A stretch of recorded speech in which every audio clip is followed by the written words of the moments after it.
उससे कोई प्रॉब्लम तो है नहीं। तो यहाँ पे ठीक है।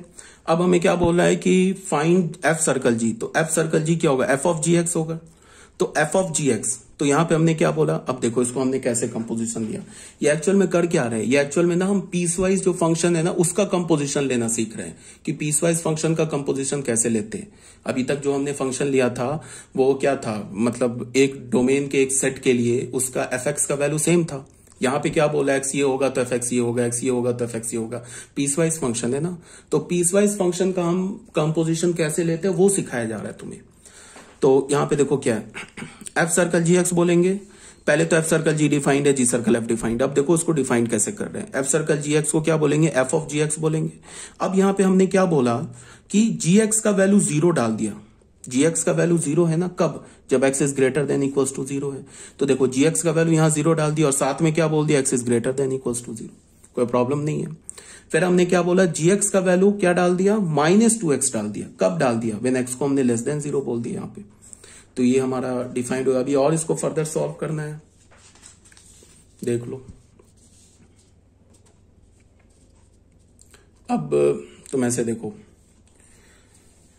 यहां पे gx अगर यहां पे, अब इस फंक्शन f के डोमेन में क्या आ रहा है ये बताओ, f का, अब यहां पे तुम f का डोमेन देखो, f के डोमेन में 0 आ रहा है ना। यहां पे देखो f के डोमेन में 0 यहां से आ रहा है ना। अगर डोमेन में 0 है तो हम एफ एक्स फंक्शन कैसे डिफाइन करते, 2x बोलते, ठीक है ना। तो अगर देखो यहां भी देखो, यहां भी डोमेन में 0 है तो यहां भी इक्वल लगा दोगे तो कोई प्रॉब्लम नहीं है, यहां से भी निकाल लोगे कोई दिक्कत नहीं, बिकॉज यहां पे भी 0 पर 0 आ रहा है, यहां पे भी 0 पर 0 आ रहा है। तो एक जगह हमने लगा दी इक्वलिटी, दोनों जगह लगा दो कोई प्रॉब्लम नहीं है, ठीक है।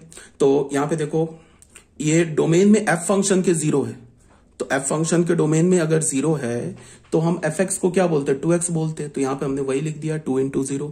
यहां पे हमने क्या बोल दिया, if x is greater than equals to 0।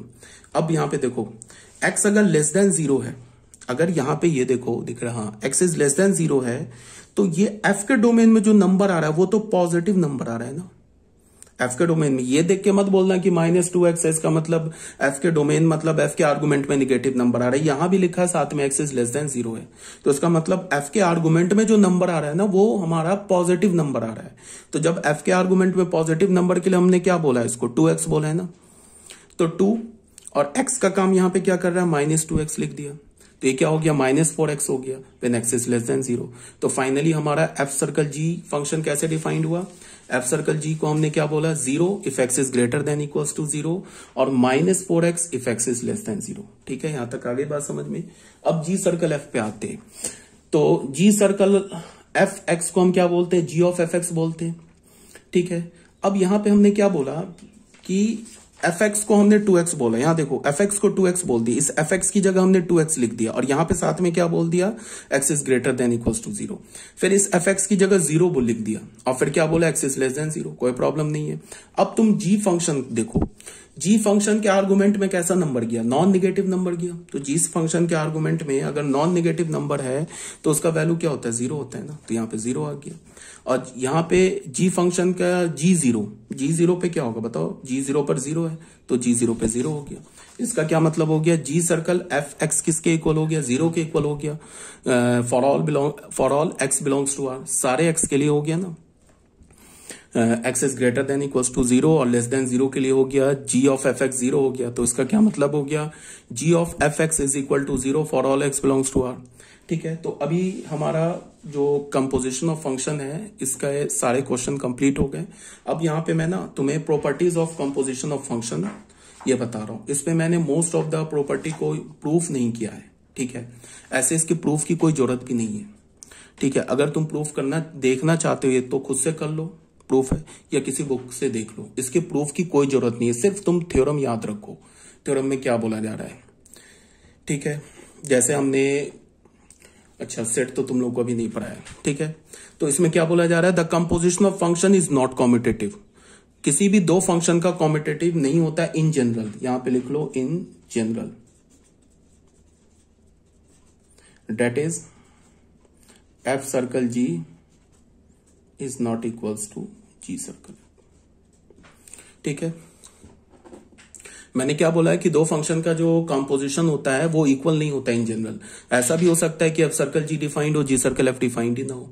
ऐसा भी हो सकता है कि दोनों डिफाइंड ना हो। ऐसा भी हो सकता है कि दोनों डिफाइंड हो बट इक्वल ना हो। ऐसा भी हो सकता है कि दोनों डिफाइंड और इक्वल भी हो जाए। तो क्या बोल रहा हूं मैं कि एफ सर्कल जी और जी सर्कल एफ इक्वल नहीं होता है इन जनरल। इसका मतलब composition of function is not commutative in general. हो भी सकता है बट इन जनरल क्या होता है, इक्वल नहीं होता है। तो ये हो गया हमारा थ्योरम 1। ठीक है, थ्योरम नंबर 2 में क्या बोला जा रहा है, the composition of function is associative अगर एग्जिस्ट करे तब। मान लो कि एफ सर्कल जी कंपोजिशन एच ये एग्जिस्ट कर रहा है, फिर एफ कंपोजिशन जी सर्कल एच ये दोनों एग्जिस्ट कर रहा है।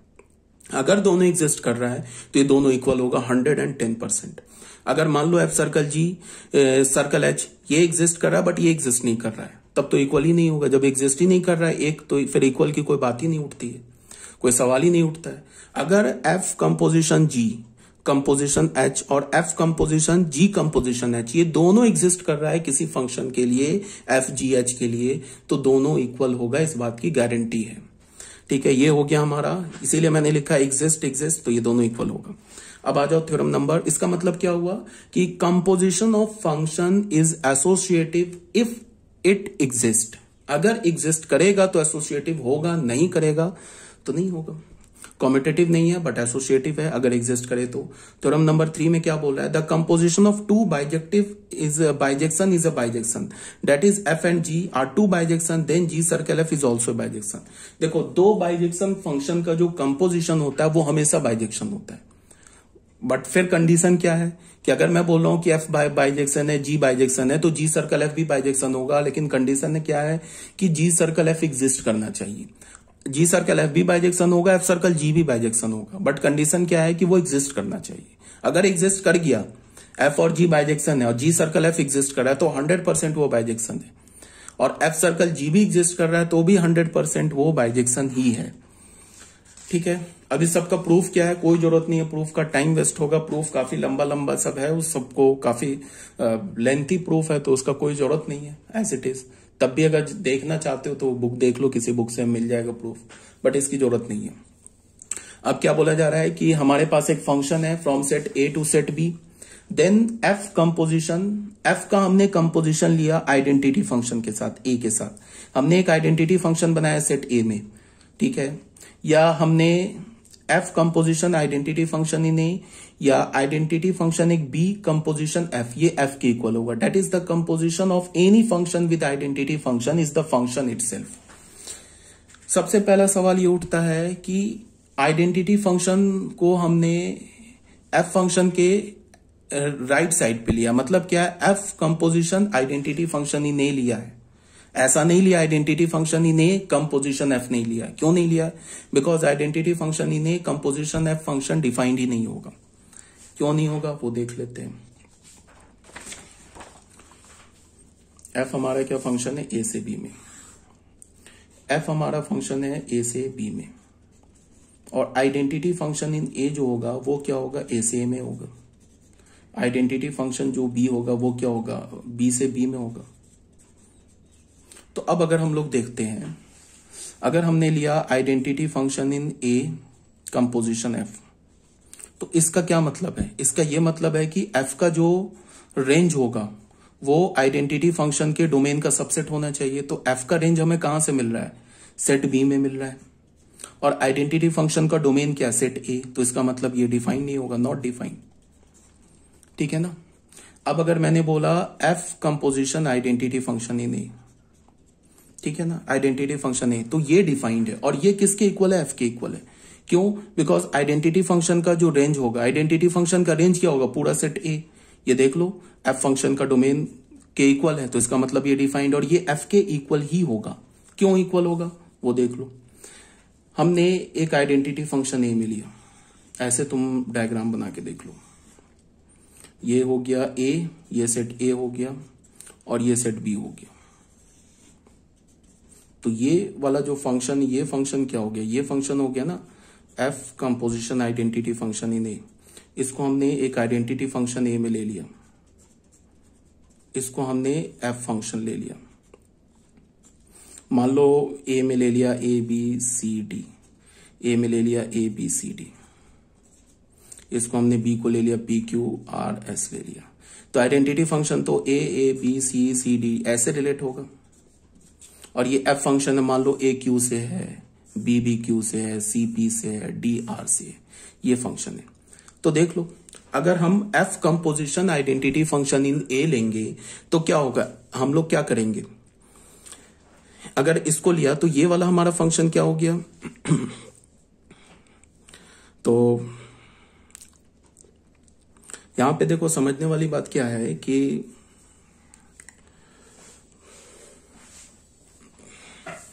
यहां पे इसको ऐसे तुम देखो, ये जो फंक्शन है ये क्या होगा, f composition identity function in A लिया तो ये आइडेंटिटी फंक्शन ए से एफ में जाएगा।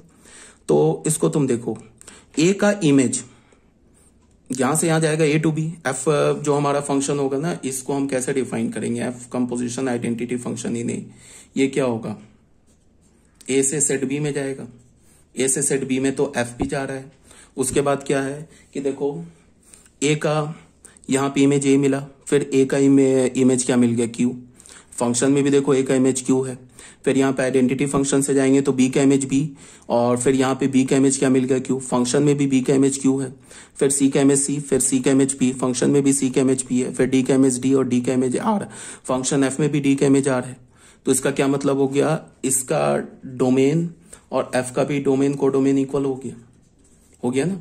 और ये जो हो गया f composition identity function in A x, ये इक्वल हो गया ना एफ एक्स के,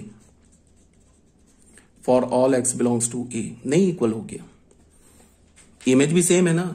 देखो इसका फंक्शन देखो, इस फंक्शन, चलो मैं इसको थोड़ा और कुछ बच्चे कंफ्यूज कर जाएंगे, उसके लिए एक काम करते हैं, मैं चलो करके ही दिखाता हूं। F composition identity function in A, इसका पहला, इसका डोमेन क्या, सेट ए का एलिमेंट पहला क्या है ए, तो ए लिया, ये किसके इक्वल हो गया, एफ ऑफ,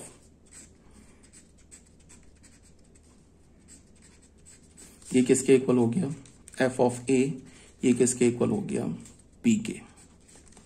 फिर एफ ऑफ आई ए, दूसरा एलिमेंट क्या है इसका, बी, तो बी लिया तो ये क्या हो गया, एफ ऑफ आई बी, यहां बी हो गया, आई बी एफ ऑफ बी हो गया, एफ ऑफ बी क्या हो गया, क्यू हो गया, एफ ऑफ आई ए सी लिया, ये क्या हो गया, एफ ऑफ, या ए लिख दिया सॉरी, आई ए सी, ये एफ ऑफ सी हो गया, एफ ऑफ सी का वैल्यू क्या हमारा, पी,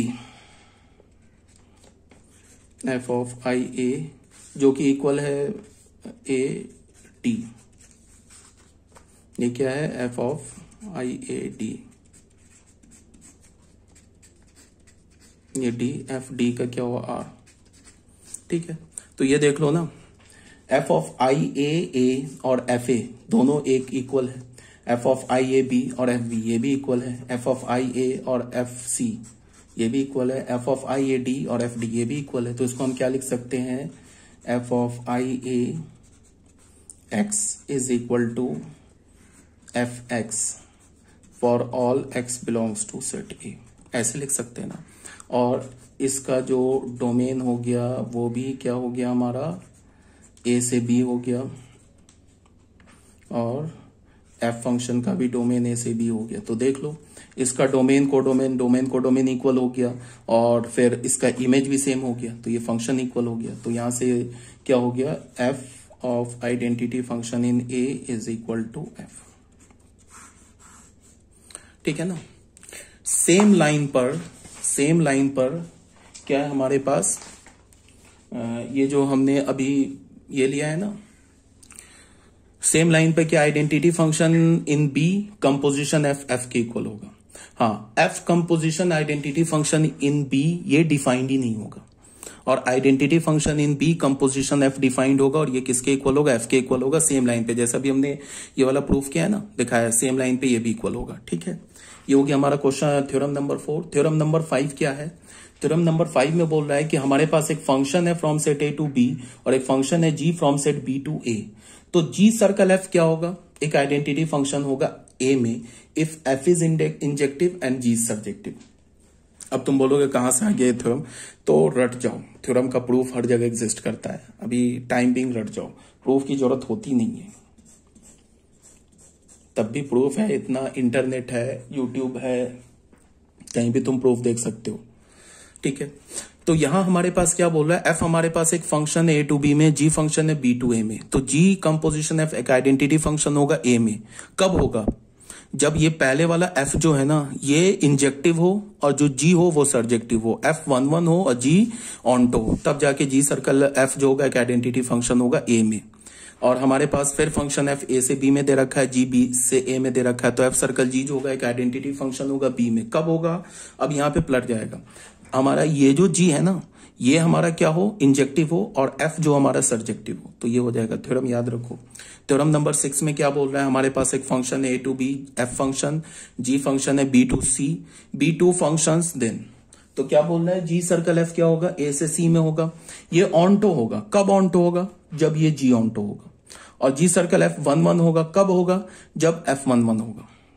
ठीक है, जी सर्कल ए से सी में is onto and g circle B से सी में इज 1 अगर ये जी सर्कल एफ ए से सी में हमारा, ये तो समझ में आया, ये बोला कि एफ ये फंक्शन है, जी ये फंक्शन है, तो जी सर्कल एफ ऑन्टो कब होगा, जब हमारा एफ क्या हो जाए, इंजेक्टिव हो जाए, जी सर्जेक्टिव हो जाए। और ये 1 कब होगा, जब एफ हमारा सर्जेक्टिव हो जाए, और सॉरी इसमें सिर्फ एक ही कंडीशन है, एफ हमारा क्या हो जाए, सॉरी ये कुछ दूसरा बोल रहा है, जी सर्कल एफ जो है हमारा ऑन्टो होगा। कब ऑन्टो होगा, जब हमारा जी ऑन्टो हो जाए, सॉरी ये जी सर्कल एफ ए से सी में ये ऑन्टो कब होगा, जब जी ऑन्टो हो जाए। और ये 1 कब हो जाए, जब F11 हो जाए। अगर जी सर, इसका भी प्रूफ है, एग्जिस्ट करता है प्रूफ, अगर तुम प्रूफ नहीं चाहते हो ना तो एक सिंपल कोई एग्जाम्पल एफ और जी का बना के दिल ले लो, 1 2 3 टाइप का डोमेन रख के देख लो। जी सर्कल एफ ए से सी में ऑन्टो कब होगा, जब हमारा जी पहला वाला फंक्शन ऑन्टो हो जाए। 1 कब होगा, जब हमारा दूसरा वाला फंक्शन 1 हो जाए। बस तुम याद रखो कि जी सर्कल एफ ऑन्टो कब होगा, जब पहला फंक्शन ऑन्टो हो जाए। ये जी सर्कल एफ 1 कब होगा, जब हमारा दूसरा फंक्शन 1 हो जाए। ठीक है, अब जी सर्कल एफ ए से सी में is onto and g onto है, जी सर्कल एफ जो है ना वो ऑन्टो है, और जी अगर हमारा 1 है तो एफ जो होगा ना ए से सी में ये ऑन्टो होगा। क्या बोल रहा है कि जी सर्कल एफ ए टू सी में अगर ये ऑन्टो है और एफ जी हमारा क्या है, जी हमारा 1 है, तो एफ फंक्शन क्या होगा, फिर ये ऑन्टो हो जाएगा। ठीक है, इसको तुम ऐसे भी देख सकते हो कि अगर ऑन्टो है ना ये ऑन्टो, तो जी ऑन्टो है। ठीक है, और अगर जी सर्कल एफ 1 है तो एफ 1 है। ठीक है, और जी सर्कल एफ अगर ऑन्टो है और अगर पहला वाला जी फंक्शन 1 हो गया तो दूसरे वाले फंक्शन को ऑन्टो होना होगा। ठीक है, फोर्थ में क्या बोल रहा है, जी सर्कल एफ हमारा ए टू सी से 1 है और f A to B is onto है, तो जी जो होगा हमारा 1 होगा। यहां पे उल्टा हो गया, देखो ये भी हमारा ऑन्टो था, यहाँ ये 1 हो गया, तो ये 1 में क्या हो गया कि एफ अगर हमारा ऑन्टो है, यहाँ पे जी 1 था तो एफ को हमने ऑन्टो बोला।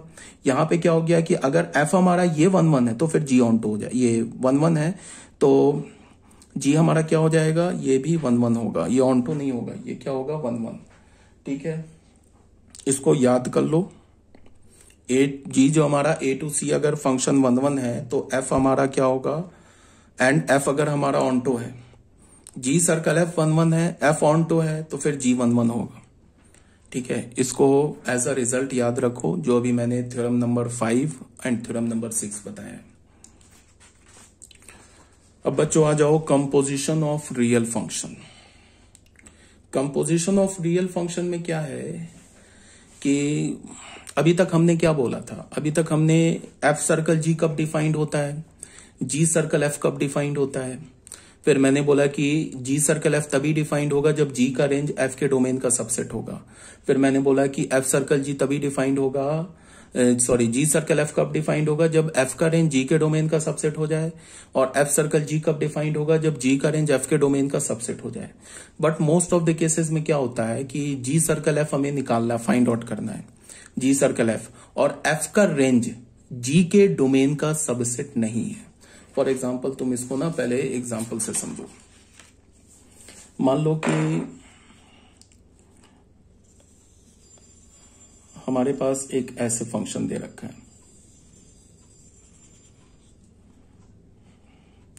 हमारे पास ए सेट ये दे रखा है, बी सेट ये दे रखा है, और एक तीसरा सेट हमारे पास ऐसे दे रखा है,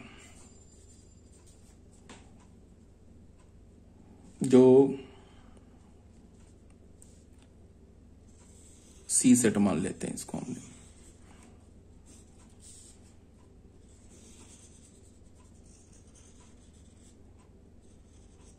टी सेट मान लिया। ये हमारे पास एफ फंक्शन हो गया, ये हमारे पास जी फंक्शन हो गया।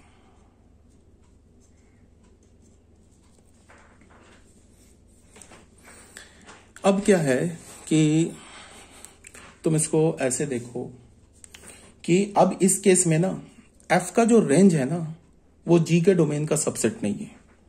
मतलब कि जो ये हमारा फंक्शन इधर से हम जी सर्कल एफ बोलेंगे तो एफ का रेंज ये सॉरी हाँ, एफ का रेंज जी के डोमेन का सबसेट नहीं है। बट क्या है कि जो एफ का रेंज है ना, रेंज का कुछ एलिमेंट, रेंज देखो ए सेट को बी सेट का सबसेट कब बोलेंगे, जब ए सेट के सारे एलिमेंट बी सेट में लाई करे तभी तो ए को बी का सबसेट बोलेंगे। बट क्या है हमारे पास कि तुम ऐसे देखो, इसको ना एग्जांपल से समझो। 1 2 3 4 ले लिया, 5 6 7 8 9 ले लिया। एक फंक्शन हमने ऐसे डिफाइन कर लिया,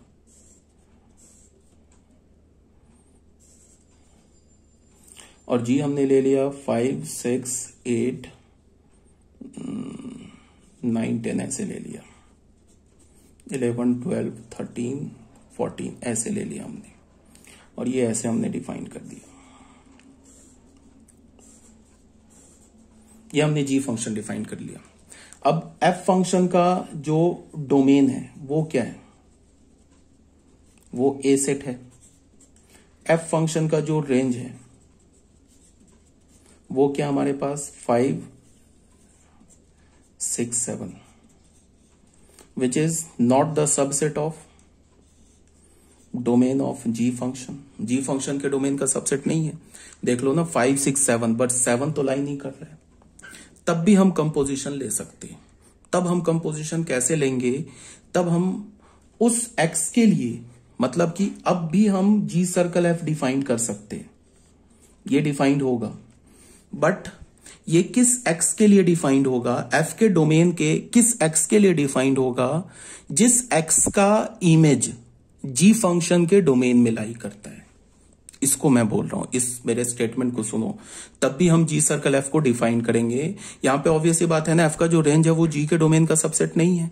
तब भी हम जी सर्कल एफ डिफाइन करेंगे। किस एक्स के लिए, उस एक्स के लिए डिफाइन करेंगे जिस एक्स का image F function g function के डोमेन में लाई करता है। तो देखो किसका इमेज लाई करता है, 1 का इमेज 5 है तो ये 5 लाई करता है। इसका मतलब एफ जी सर्कल एफ का जो डोमेन लेंगे, डोमेन का एक एलिमेंट 1 आ जाएगा। ठीक है, उसके बाद देखो 2 का इमेज 5 है तो ये जो इमेज है ना 5, ये यहां भी लाई करता है तो ये जी सर्कल एफ के डोमेन में ये 2 भी आ जाएगा। फिर देखो एफ का यहाँ पे 3 का इमेज 6 भी लाई कर रहा है जी के डोमेन में, तो उसका मतलब ये जो 3 है ये जी सर्कल एफ के डोमेन में आ जाएगा। फिर अब आ जाते 4 का इमेज 7 है, 7 तो लाई नहीं कर रहा है, तो इसका मतलब क्या है कि अब हमें जी सर्कल एफ के डोमेन से ये 4 को हटाना पड़ेगा। जी सर्कल एफ के डोमेन से हमें ये 4 को हटाना होगा। अब क्या होगा, ये जी सर्कल एफ का जो डोमेन है ना ये चेंज हो जाएगा। पहले हम जी सर्कल एफ के डोमेन को आंख बंद करके क्या बोलते थे, जो एफ का डोमेन है यही बोलते थे ना। अब हम क्या बोलेंगे, जी सर्कल एफ के डोमेन का क्या बोलेंगे कि the set of all x, यहां पे ऐसे लिख रहे हैं domain of g circle f लिख रहे हैं। जी सर्कल एफ के डोमेन को हम क्या बोलेंगे, the set of all x such that f x जो है ना, ये इमेज है ना, belongs to domain of g. अब ये जी सर्कल एफ का डोमेन हो जाएगा। अब जैसे अगर मैं बोलूं कि domain of f circle g, इसके डोमेन को क्या बोलेंगे, the set of all x such that g x y जो होगा belongs to domain of f. ऐसे अब हम फंक्शन डिफाइन कर लेंगे। और कोडोमेन तो सेम होगा। कोडोमेन इस केस में जी सर्कल एफ का कोडोमेन क्या होगा, जो जी का कोडोमेन होगा। इस केस में एफ सर्कल जी का कोडोमेन क्या होगा, जो एफ का कोडोमेन होगा। बट यहां पे जी सर्कल एफ और एफ सर्कल जी के डोमेन का डेफिनेशन चेंज हो गया। क्या हो गया डोमेन का डेफिनेशन चेंज? जी सर्कल एफ का डोमेन क्या होगा, हमें उस एक्स को लेना है। एफ सर्कल जी सर्कल एफ का डोमेन क्या होगा, एफ के डोमेन में हमें उस एलिमेंट को लेना है जिस एलिमेंट का इमेज जी फंक्शन के डोमेन में लाई करता है। उस एक्स को लेना है, वो एक्स का वैल्यू या जी सर्कल एफ के डोमेन में लाई करेगा। एफ सर्कल जी में हमें उस एक्स को लेना है जिसका इमेज जी एक्स, जी का इमेज क्या होगा, जी एक्स, एफ फंक्शन के डोमेन में लाई करे। तो वो एफ कंपोजिशन जी का क्या बन जाएगा, डोमेन बन जाएगा। ठीक है। अब कोई एक सोचेगा क्या कि मान लो कि 5 6 7 के अगर मान लो कि एफ फंक्शन का जो इमेज होगा एफ एक्स, मतलब कि एफ फंक्शन का जो इमेज है, कोई भी इमेज जी फंक्शन के डोमेन में लाई ना करे। अब मान लो कि यहां पे 5 6 7 की जगह मान लो यहां पे होता 16 17 18 19 होता, तो एफ का जो इमेज है कोई भी इमेज जी के डोमेन में नहीं लाई कर रहा। इसका मतलब क्या है कि एफ का रेंज और जी का डोमेन का इंटरसेक्शन 5 है। अगर ऐसा हो जाए ना, ऐसा हो जाए रेंज ऑफ एफ, यहां पे देखो इस केस में क्या है, रेंज ऑफ एफ का इंटरसेक्शन डोमेन ऑफ जी के साथ, ये तो 5 नहीं है ना। और इस केस में क्या है, रेंज ऑफ जी, अच्छा इस केस की बात करें, यहां पे जो भी डायग्राम ड्रॉ किया है, इस केस में 5 तो नहीं है। तो इस केस में क्या हो जाएगा कि जी सर्कल एफ को हम डिफाइन करेंगे। कैसे डिफाइन करेंगे, इसका डोमेन क्या होगा, ये डोमेन हो जाएगा। और रेंज क्या होगा, जो जी, ये रेंज कह रहा हूं, कोडोमेन क्या होगा, जो जी का कोडोमेन होगा। बट अगर रेंज ऑफ एफ का रेंज जो है वो और डी के डोमेन का, जी फंक्शन के डोमेन का इंटरसेक्शन 5 आ जाए, इसका मतलब क्या है कि एफ का रेंज जो है वो एफ के रेंज का कोई भी एलिमेंट जी फंक्शन के डोमेन में लाई ही नहीं करता है। तब तो जाके फाइनली हम बोलेंगे g circle f is not defined. अगर एफ के रेंज का एक भी एलिमेंट जी फंक्शन के डोमेन में लाई कर जाए, तब जाके फिर जी सर्कल एफ डिफाइंड हो जाएगा। और जी सर्कल एफ का डोमेन क्या होगा, यहां पे लिखा है। अगर जी के रेंज का एक भी एलिमेंट एफ फंक्शन के डोमेन में लाई कर जाए, तो फिर एफ सर्कल जी डिफाइंड हो जाएगा। और एफ सर्कल जी का डोमेन क्या होगा, जो यहां पे लिखा है।